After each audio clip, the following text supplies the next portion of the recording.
have you ever used it for trying to figure out what it is that you're looking for? Oh, no, that's an interesting idea. So being like my favorite sci-fi books are The Three Body Problem, Jurassic Park, and I don't know, The Martian. Who's an author that would be a really good intersection of those three? We were talking about on Twitter the other day for like book recommendations. This Machine Hood book, that sounds super interesting. That's exactly the topic that I'm looking for. I might actually go buy that book. That sounds really good. That's partly the magic of ChatGPT is like it misses a lot, but then sometimes it just comes up with something where you're like, that is absolutely perfect. And I never would have found that otherwise. It can't write articles better than me, but it can maybe give ideas for a fiction outline better than I can do on my own. The other thing you can do is you can say, like, what do you think should happen in this opening scene?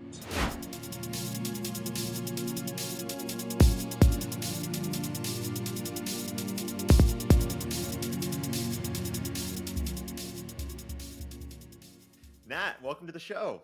I'm excited to be here. Obviously, we've known each other for quite a while. You've gone through in that time, you've gone through a couple different like phases as a thinker, as a creator, as a writer.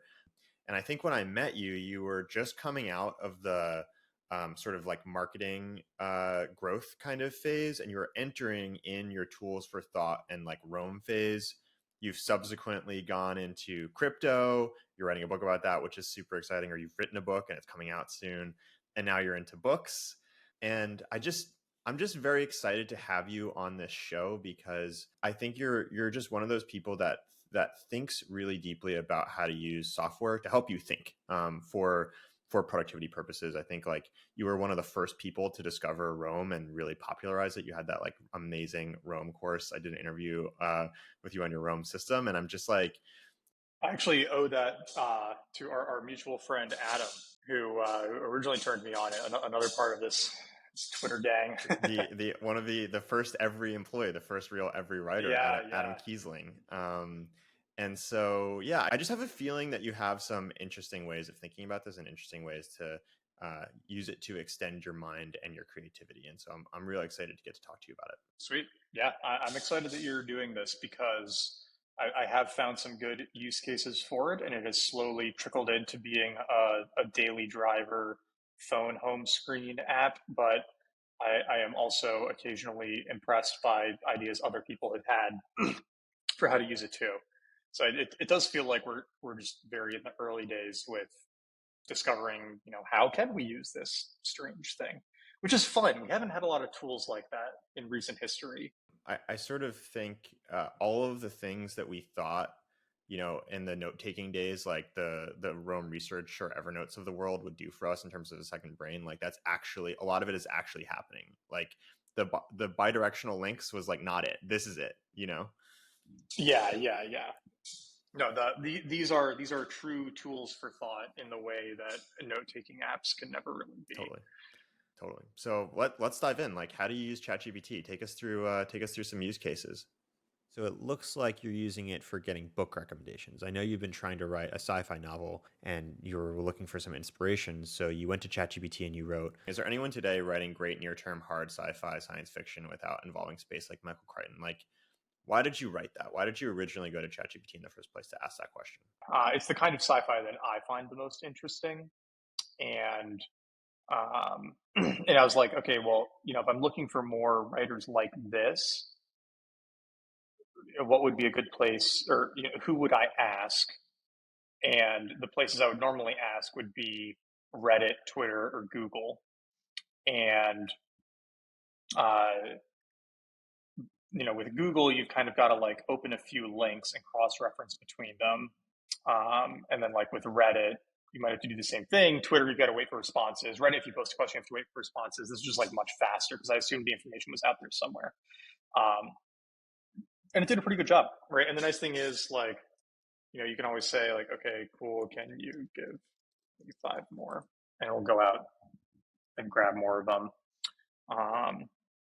I mean, the one thing that can be kind of disappointing is it feels like, okay, these first two, it just went to this article, right? Like, okay, I probably could have just like gone to this article. I bet it's the first article on Google, right? But it at least filtered it for contemporary ones.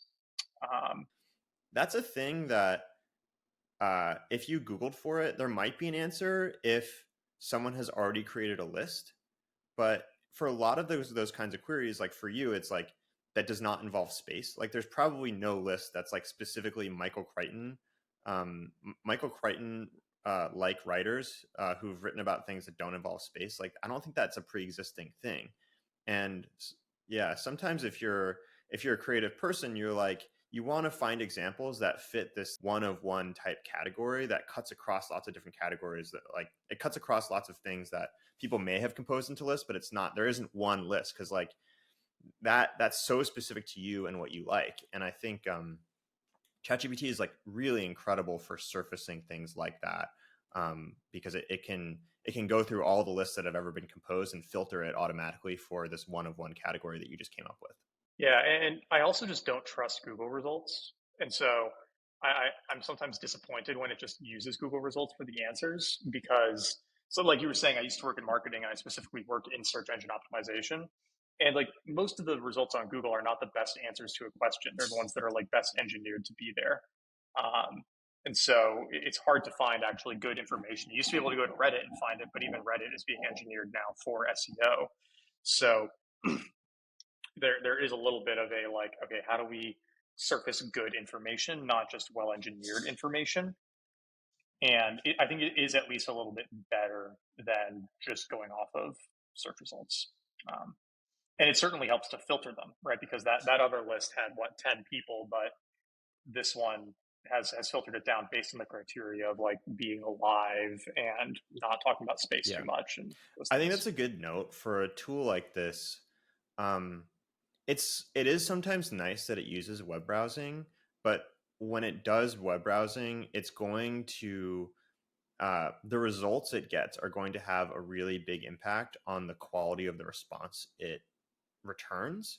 And if you explicitly ask it not to use web browsing, you might get different results. The trade-off there is like when it's not using web browsing, it's much more likely to hallucinate. So you may get it recommending authors or articles or books that don't exist. But it has the potential to be more creative because it's not being limited by the search terms it happens to use to like find the answer to your question. Yeah, and it looks like it didn't use search for the second set. So I'd be curious to look at some of these authors. Have you heard of any of these? Did any of them sort of like ring a bell for you? No. And so like what I might do is instead of going and searching for them, I would say, what are the best known works from each of those 5 authors that fits.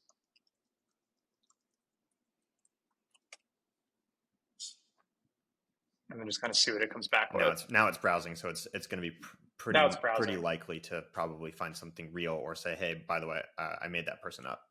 Yeah. No, I love this. I love this for this use case. It's like once you know what you're looking for, it can surface things that you would never have found otherwise. Have you ever used it for the previous step, which is like trying to figure out what it is that you're looking for? Oh no, that's an interesting idea. So being like my favorite sci-fi books are The Three-Body Problem, Jurassic Park, and I don't know, The Martian, right? Like, who's an author that would be a really good intersection of those three? That's a good idea. I haven't tried that. That's one of my favorite things to do because like I have all these lists of authors I like or quotes I like or whatever, and I can just like take the list, paste it in, and be like, what are the patterns here? And it just uncovers patterns of patterns in my taste that I never would have put words to before. But once I have it, it's a really powerful tool to like be like, no, that is what I like. Like I really like emotionally resonant, like philosophical, analytical writing, and I know that because of ChatGPT. Okay, this result is coming back pretty interesting, actually. Like, right, so like I already know that the second one wasn't actually fitting what I looked for, right? Because like human interaction with the alien ecosystem is like, I'm not looking for space, right? Okay, but SB Divya, this machine hood book, have you read it? Have you even heard of that book? I've never heard of it. I think like that's partly the magic of ChatGPT is like, Wait, it misses a lot, but then sometimes it just comes yeah. up with something where you're like, that is absolutely perfect, and I never would have found that otherwise. Okay, so you can't see this because it's on a different tab, but I'm looking at it on Amazon. This is how I know it's probably a good book. It's got a 4.2 rating, right? So it's not like a 4.7, 4.8 mass market, everybody just loves it. Only 600 ratings, right? So it's not super widespread, but it's an editor's pick on Amazon for best science fiction and fantasy. And it the top endorsement is from Ken Liu, who says it's Zero Dark 30 meets The Social Network, and it got nominated for a Hugo Award. This is like a perfect intersection of like, oh wow, it was endorsed by Ray Kurzweil too. Okay, this is a fantastic recommendation, right? I love that. Okay, I'm putting this I in my love cart. that. You saw it here live, folks. Yeah. Um, yeah, I'm super curious actually, like, um, your evaluation criteria for whether or not a book is good. Like, you just went through this whole Hmm. list of things. Like, where does that come from? That's a good question. I mean, I think that there are multiple reasons to read a book, right? One is pure like popcorn, right? Like I just want to be entertained. I just want to have fun. I just want to like go on a little Yeah. journey here, and there's nothing wrong with that. Like that's a great reason to read a book. And if that's what you are looking for, then you want the 100,000 reviews, 4.7 stars, like Oprah's book club, whatever. Like you want those books because those are like pretty much guaranteed to deliver that experience if you enjoy um, that type of Hmm. story, right? But if you want something that is not going to be a like you know for lack of a better term like cookie cutter plot, right? Like something kind of new and interesting, or like there might be rough parts to it, but it's going to like maybe expand a little bit of what you think of as like what you can do with a novel, or it's going to introduce some interesting ideas, right? Like it's going to do something a little bit different so that you're not going to feel like, oh yeah, I've like done this before. Then you kind of have to look for something that has, yeah, the like maybe the not great reviews, especially if it's a lot of like 5 stars and 1 stars, right? Like that's a really good sign. Um, or it's got incredible endorsements, but then mediocre ratings, right? It's like, okay, so some like smart literary people really liked this, but then a lot of like mass market readers didn't. Like that might actually be a really good book. Um, those things to me are often really good signals, right? Um, because it's the books that like don't really say anything, but are like wonderful junk food that get the best ratings usually. You see that with like nonfiction too. So um, that it's like if I'm looking for that kind of experience, then that's the kind of like rating spread or whatnot that gets me So you're interested. kind of like, if there's a love hate dynamic with the crowdsourced reviews on Amazon, that's a book you wanna look into, because it's probably saying it's probably taking a real position. Yeah, and if I think about some of the books that I have enjoyed most, right, like the Anti-Fragile or just like Taleb in general, right, very divisive person, divisive writing style. Like a lot of people hate him, a lot of people love him, right? It's like, but he's very opinionated. It's interesting. I mean, another one of my favorite fiction books I read in the last like year or two is this super manic kind of dark novel called Stephen Florida, and yeah, it's got 200 reviews on Amazon with a 4.0 rating, um, but it has a very strong endorsement on the cover from the author of A Little Life, right? Which is like, you know, incredibly well known, like literary fiction, right? So it's like there's a disconnect there, and it's a great book. So, but to your point, this would be an interesting way to use ChatGPT, right? To say, I mean, we could even try that, right? Like, let's just give it a go.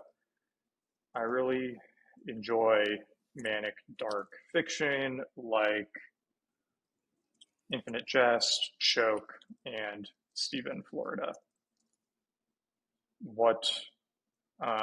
You might want to ask like how would you describe that, or like ask it Okay. from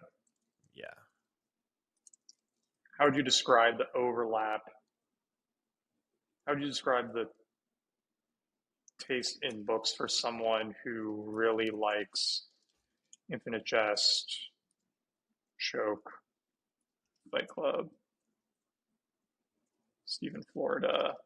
Do I have any other examples? My fiction bookshelf is at home. Blood Meridian.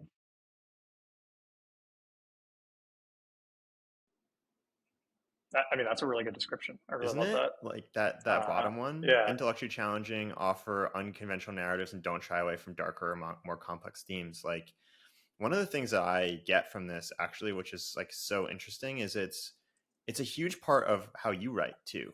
Like I'm not surprised that those are the kind of books you like, because I think a big part of your writing is like sort of challenging conventional narratives and offering an unconventional one.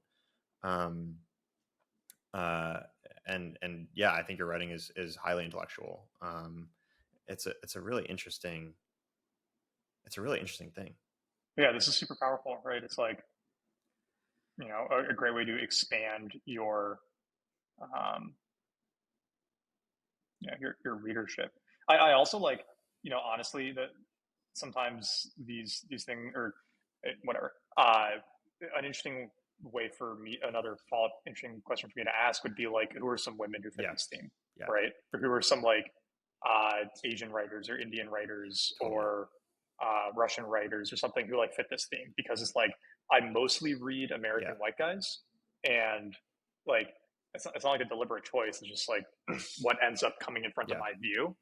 But there are definitely like people with different backgrounds who like touch on this style too, and so it'd be an interesting way to like broaden that lens without doing it in kind of like a forced contrived, like checking the diversity box way. No, I like that. I think it's like, okay, first you get the words, you get the dark complex themes like grittiness, all that kind of stuff, and then you get I want you to expand this definition in this one dimension. Like I want to read writers that are not just like white guys, like who else has done this, but like it would be almost impossible to Google for that. What you'd need ordinarily is to like ask someone else who has the same taste as you, but like is slightly different in that dimension.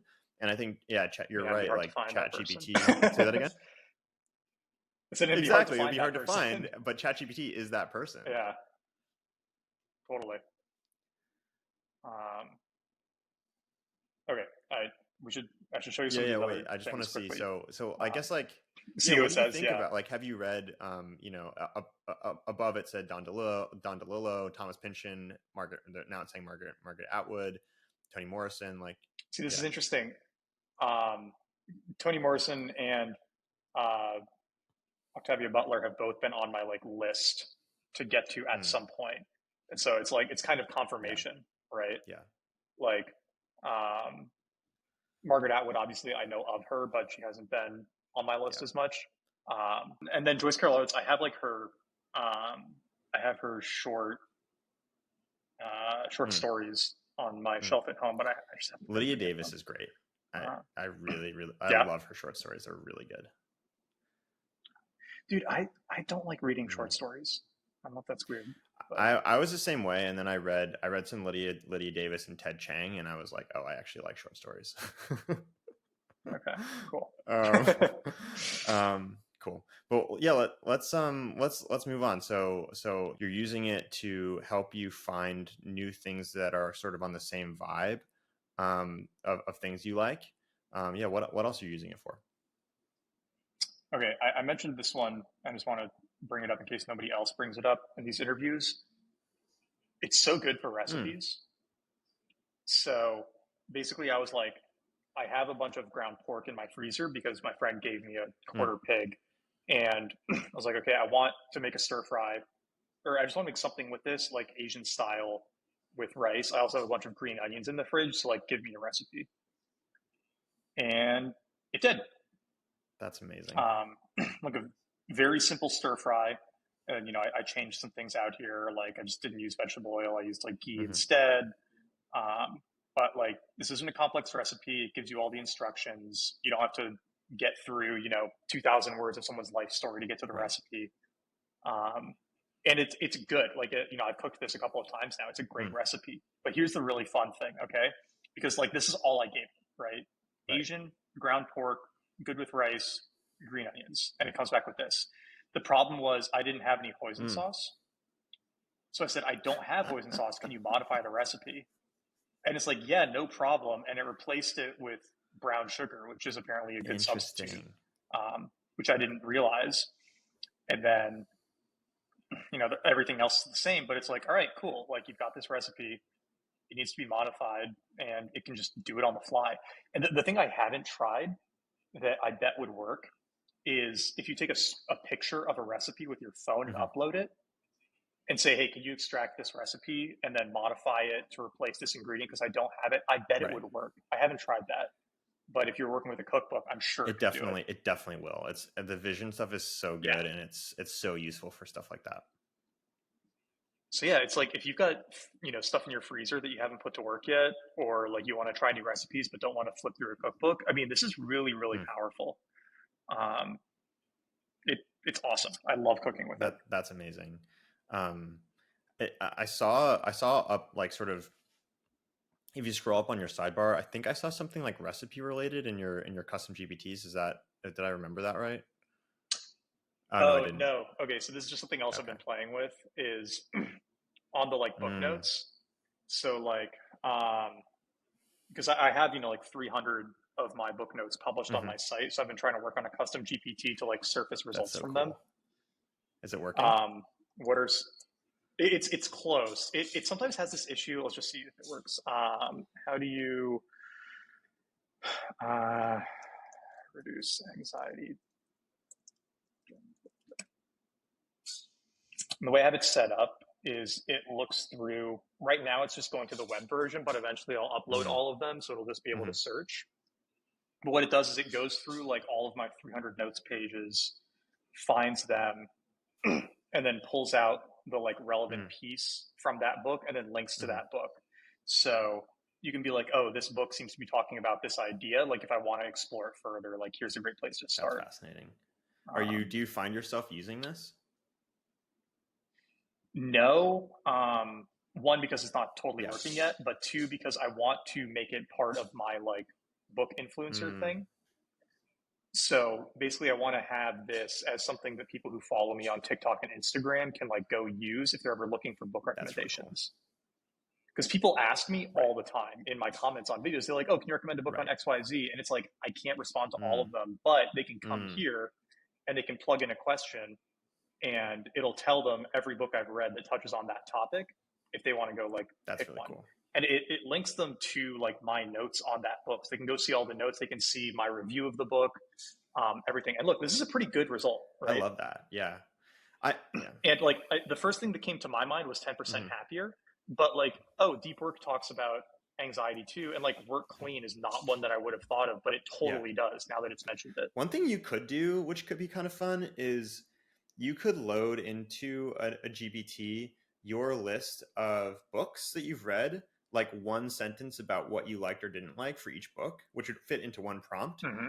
And then you could have ChatGPT recommend as you, like based on, it doesn't even have to be like a book that you've read. It could just be like a book that fits the Yeah, taste that it knows you have. that's a Yeah. good point. I'd be really curious to know Yeah. if that works. So that's been a fun little Cool. project.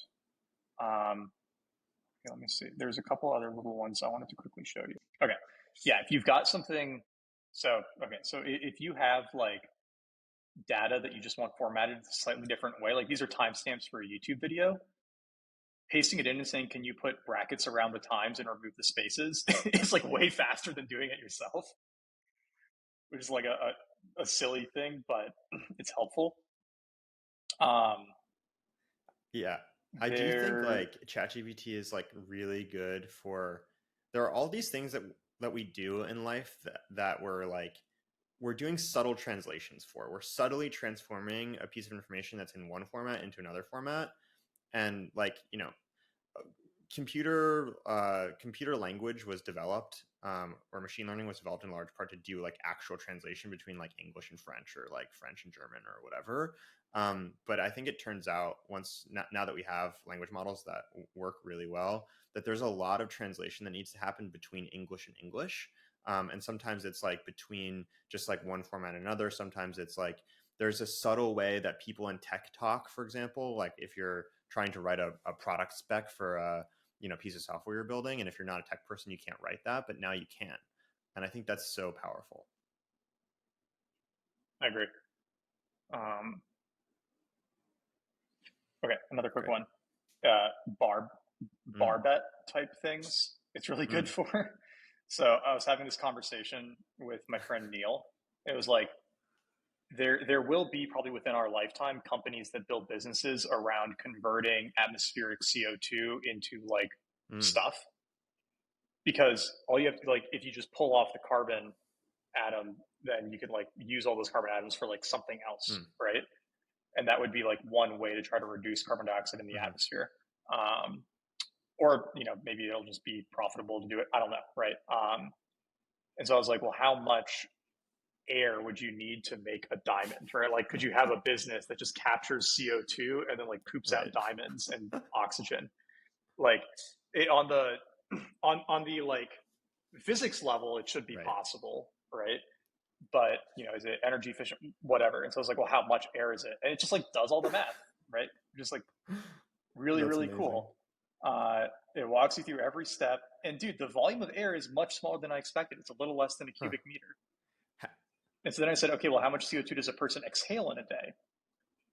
And then it gives you how much air you give out in a day. About 10 cubic meters of CO2 per day. So you could make about 10 diamonds a day. Just by breathing. Just by breathing. Or 10 1-carat diamonds per day by breathing. Right? Like, man, I mean, like, I'm working so hard now. Like, like, I don't need to be working this hard. We're wasting all of this. But I thought that was super interesting, right? Like, I don't know what I was reading recently. Maybe it was in Anthology of Biology. Maybe it was in Novacine. Yeah, I think it was in Novacine. He was talking about how, like, we might eventually have diamond-based processors. Interesting. Because it could, like, it might just be a superior material for it, more efficient one. Yeah. Interesting. And so if we were like, if we just have machines that pull carbon out of the CO2 in the air and then print, poop out diamond processors for like self-replicating machine, or like that's actually not that crazy of an idea physics-wise. It's kind of fun to think about. It's like a very "where's my flying car" type idea. And Novacine is the book by Jim Lovelock, who's the guy hypothesis guy that sort of looks at the Earth as like one living organism as opposed to many organisms. Yeah, that's good. That's great. Okay. Let me see if I have any other fun ones here.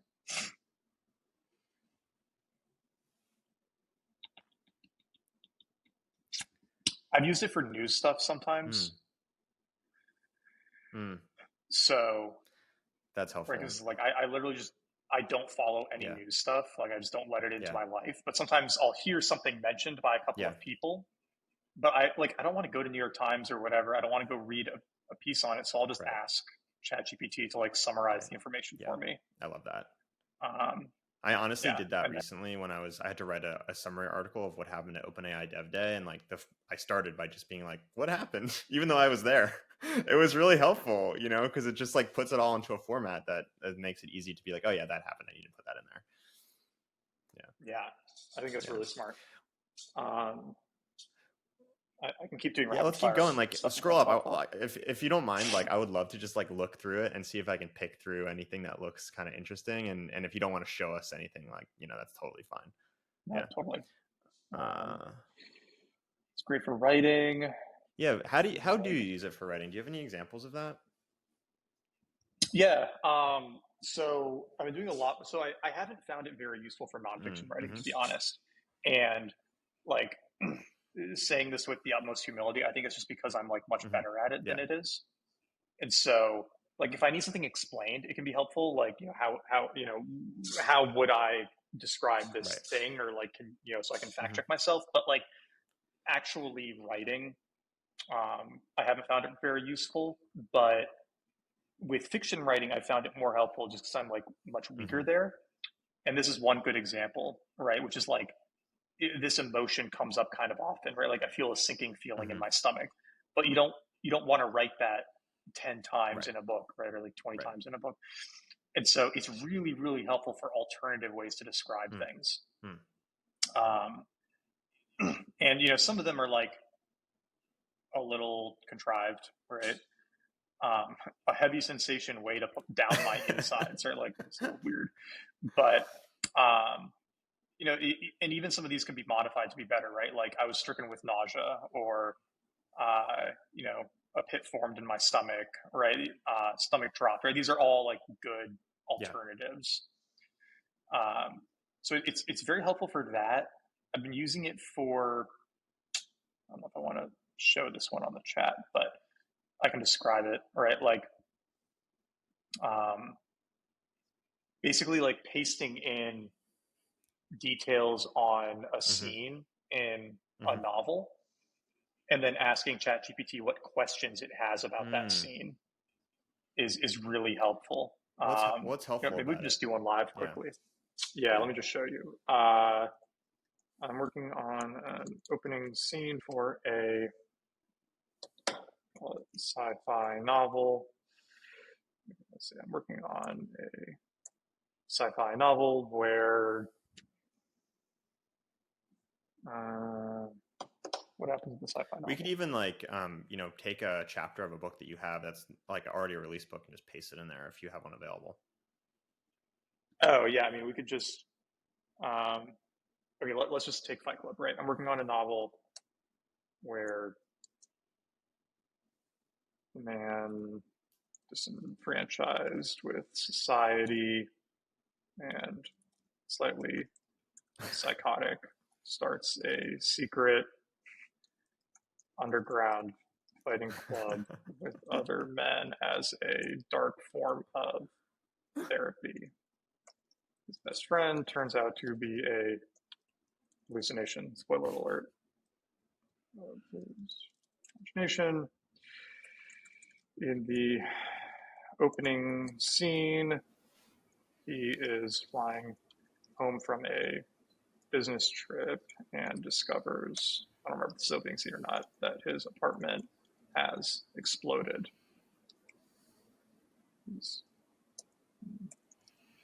And then you could, and like normally I would paste in 5 or 6 Hmm. bullet points about like things that I think are going to Hmm. happen in the scene. Um, but the other thing you can do is you can say like, what do you think should happen in this Right. opening scene? And we should probably preface this by And like ChatGPT knows about Fight Club, so it may. Yeah. yeah, it's probably going to just pull in Yeah. stuff from Fight Club, but some of these questions are really good, right? Like, what's his emotional Mm. response to seeing his apartment Right. blown up, right? Like, is he secretly happy about it? Is he freaked out? Or like, what's the Yeah. interiority, right? Yeah, like, oh yeah, okay, police and firefighters should be in the scene. Like, what does that Right. interaction Right. look like? Um, all these little things can be Hmm. quite helpful if you hadn't like thought Yeah. about them. And what I usually find is when I do this, I'll ask it to give me like 10 Hmm. responses. It usually does, right? Like it seems to be going towards 10 right now. And one or two of them will be very Right. helpful. Like most of them won't, but they'll occasionally have some like very helpful Right. details in them. Um, it's also helpful for like you can say or okay you could like if you had an idea for a story and you wanted to flesh it out, you can say something along the lines of, I'm still working on fleshing out the whole story. Can you give me a Joseph Campbell hero's journey outline of what this whole story could look like? Mm. And I've found like a couple interesting ways to do this. So one is to feed it a bunch of these story Yeah. frameworks. So feed it the hero's journey, feed it the 7-part story structure, feed it the 5 or the 9-part story structure, feed it the 3-act structure, feed it 5-act structure, right? Like you can give it a bunch of them and see what it comes up with, and you can regenerate each response a few times. And then like from that, you can make an outline, or you can like apply whatever you like in it to your existing outline. And then you can feed that outline back in and say like, what questions do you have about this outline, or what holes do you see, or like, anything along those lines. That's really interesting. So when you say feed it, like, are you putting all of those structures in at once? Or are you starting a new chat? You're saying, I want to do Joseph Campbell's, hero's journey. Here's the premise of my book. Like, can you help me flesh it out into a hero's journey? And then going on to the next one? Or are you doing like, here are a bunch of different structures. I want you to flesh out this idea in all those different structures and doing it all at once? I would probably do it all in this chat. So I would be like, okay, great. Hold on to that thought. Can you try again using this structure? I see. But like, don't carry over anything that you just thought of, start from scratch, something like that. But like, this is a pretty good outline, right? And like, again, it's probably pulling from Fight Club. But it's not doing, like, it's not doing a bad job. We could pull a pretty great story out of this. This is fascinating. And this is great too, because I'm sort of in the beginning stages of fiction writing again, and like I've been wanting to outline because I do think that outlining is helpful for like doing great plot driven stuff, but I'm just not like an outline person, and this is cool for that. And the thing I've found is like, kind of like with nonfiction writing, it's not very good on its own. You have to give it a lot of your own creativity and guidance. But it can give you that extra like 10, 20%, or it can like help speed up the process. So it's been very, very helpful. I'm sort of curious, like, even moving away from some of the like practical hands-on stuff, like for you, like I think a lot of people tried ChatGPT and they're like, like it doesn't give me the right answer or whatever, and they sort of get frustrated and move on. But it seems like you've managed to be okay with the fact that it's dumb sometimes, or maybe it's dumb a lot. And you've also managed to find lots of different places in your life where it can be useful. Like, tell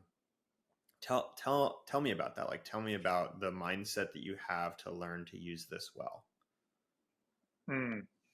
Yeah, I mean, before we go on, I should mention this use case in particular, the outlining, I actually got from our mutual friend Nathan Baugh, who talks a lot about like storytelling and fiction writing on Twitter. So if people are curious in this type of stuff, they should go follow him because he has like a lot more resources on it. And it's something we've talked about quite a bit. But yeah, that's a good question. I mean, I know, I think it's like it's like any person, right? When you work with other people, you realize that they're like good at some things and not good at other things. And if you expect them to be amazing at everything, then you're just going to be disappointed, right? So I kind of just think about it that way, in the sense that like right now it's like a very eager teenager with an internet connection, right, is probably where I would put it. And like, I'm better than a teenager at like most intellectual things probably, but not everything, right? And certainly not at the things that I have never done before. So yeah, it can't write articles better than me, but it can maybe give ideas for a fiction outline better than I can do on my own. And it can certainly do these little things that I could do, but don't want to do, right? The way you might outsource something to a VA. And so I don't know. I think just like having that idea that this isn't, it's not a god, right? Like we're still very early in its evolution. And kind of like having that mentality is very helpful. And being willing, I think also like, I don't know. I mean, we all grew up in the era of, having to install drivers on our Windows machine and like pop the disk out of the N64 and blow on it and pop it back in. Like it takes a few tries to get stuff to work. Not everything is an iPhone. Or at least it used to be that way. I feel like people are getting spoiled by technology now. back in our day. You had to struggle with it. You didn't know if you were getting a virus or a real song from LimeWire. It was exciting. It gave you the gumption to explore new technologies, not Exactly. like the kids today. No, just ask Siri for everything. No, this is wonderful. Thank you so much for taking the time to show this to us. Excited to get to chat with you once again about sort of tools for thoughts stuff, and I'm psyched for your book to come out, man. Excellent. Yeah, July.